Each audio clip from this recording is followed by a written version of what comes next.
everyone, and welcome to Open. I'm Rhina Valentin, your host of Cafe con Leche for the next hour, encouraging you to get social with us online. That is, tweet us and follow us on Instagram at BronxNet TV and like us on Facebook at Open BronxNet Television. And of course, while you're there, you can follow moi on Instagram, Facebook, Twitter, and Insta Stories and LinkedIn at Rhina Valentin. So we're almost at the other side of this pandemic. That's what I choose to believe, and I'm sticking to it. However, keeping a healthy immune system has been the main priority for everyone. And many people have gone back to the basics, from using holistic approaches such as herbs to naturally nourishing the body. And our first guest is an herbalist who launched her practice in herbalism 6 years ago to help her during her pregnancy. And here to discuss the benefits of plant medicine and her line, Agua de Jade Apothecary, please welcome Roxana Marroquin. Hello and welcome. Hi, and thank you for having me. Well, thank you for being here with us. I'm really excited to get into this conversation. And I just want to open up also introducing the reality that while I mentioned your practice became official 6 years ago, how you were pretty much born into herbalism, right? Coming from El Salvador. Mm-hmm. And so what inspired you to just really make it your practice? Mm-hmm. Well, as you mentioned, I was born in El Salvador, where I grew up surrounded by plants and medicinal teas and drinks, traditional drinks that have been consumed by my ancestors for thousands of years. So that was already in me. However, when I migrated to the United States when I was 8 years old, I kind of lost that connection, and my family became more Americanized, modern. So we kind of left that behind and became immersed in this Western way of being. So it wasn't until I grew up in my late 20s that I discovered plants again, when I discovered community gardening right in my neighborhood. That's when I started to, learn how to grow my own things, develop my relationship with plants again, kind of reconnect and rediscover what I had known when I was growing up in El Salvador. Right. So through gardening, I started to meet elders who would tell me, hey, this plant will help you if you have a stomach ache, or if I had cramps. They would just go to the garden and pick up things for me. So that's what really got me interested. And it wasn't until I became pregnant, like you mentioned, 6 years ago, that I made it, I made it a priority. Right, like your lifestyle, we'll say, right? Well, you made it a lifestyle. Exactly. It completely became part of everything I did. I knew that being pregnant, I wanted to treat my body in a natural way. I did not want any toxins or anything that would be unhealthy for my unborn child. And I also wanted a natural birth. I know that my grandmother had 9 children naturally in El Salvador without any medication. Oh my gosh. And she survived. My mother had 3. I was born unmedicated, right? So I wanted to continue that tradition. And I knew that I had to prepare myself because the doctors weren't giving me the information that I was seeking. And that's when I was fortunate. Somehow someone referred me to Sacred Vibes Apothecary in Brooklyn, where I learned that there is a way to manage my pregnancy naturally, to prepare for a natural birth, and to have all these tools available when the time came. And so that's beautiful. It's wonderful, because now you're almost like the encyclopedia, right?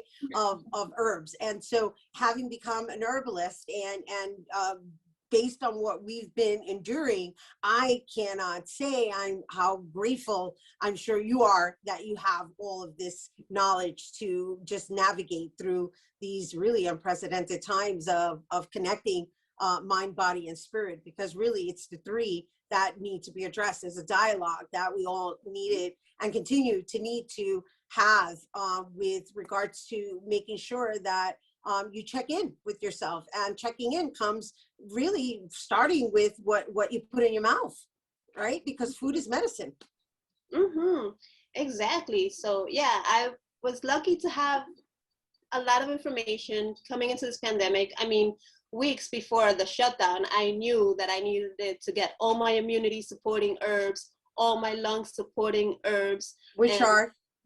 So the immunity supporting herbs, I surrounded myself with elderberry, astragalus root, reishi mushroom, and a lot of also ginger, lemon, and just like the regular home remedies that everyone has in their homes, and they don't realize you could literally beat this pandemic.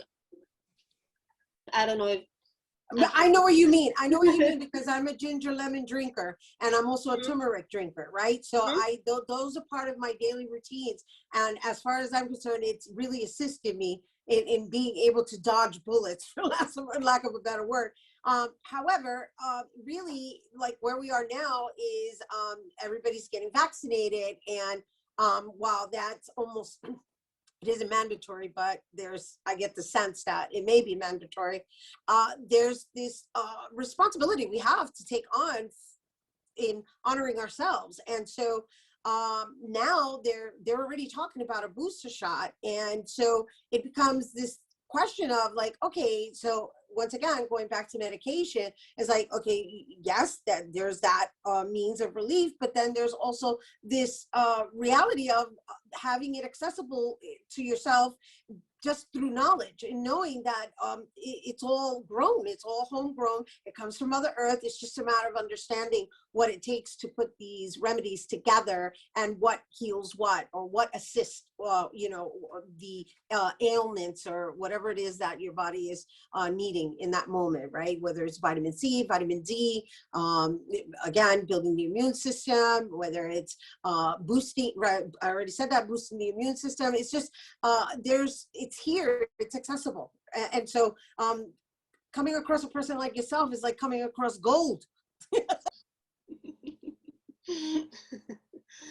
it's going back to basics.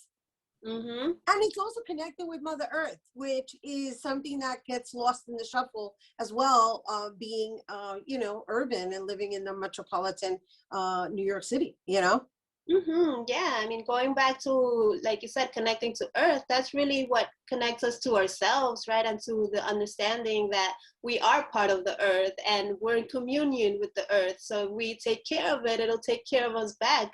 And learning how to and which plants we can utilize for that.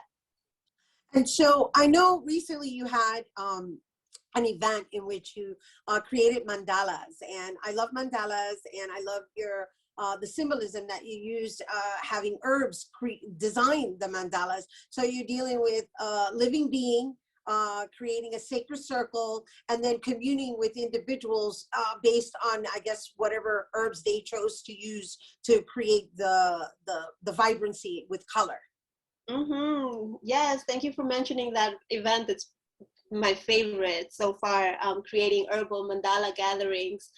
So my background also is an art therapist. So I have, I've had experience working with groups of different, with different needs, such as like domestic violence, children, families, substance abuse. So coming in circle is always very significant and somewhat transformative for these people. And, coming from also like the spiritual understanding of what a sacred circle is, it's, that's what gives like a container. And even though they don't realize that it is a sacred spiritual practice, they are engaging in it. So yeah, that event with the mandala was beautiful. Everyone was engaged, and it was a perfect opportunity to not just take in the tea and consume it how we're used to it, but also to really interact with the herbs themselves, to like touch the herbs, to smell them, to think about the colors, the symbolism behind them, and then to create patterns and designs that come outwards from the center. It's magic. It was a beautiful event. Yes, it is beautiful. It was beautiful just to scroll through the images. I could feel the energy that was shared in the space. And I just want to acknowledge you and thank you for being here with us today and sharing your knowledge with our viewers. And before we go, I do want to say one of the things I do admire about Roxana is that not only does she provide the remedies in bottled forms, right? She's already has them liquefied. She teaches also how to create the herbs, rather choose the herbs to create your remedies. So I think that's also important for us to all learn how to self-sustain, really. So thank you. Thank you for bringing it here to our viewers. And you guys, once again, for more on Roxana's herbal products, you can visit aguadejade.com.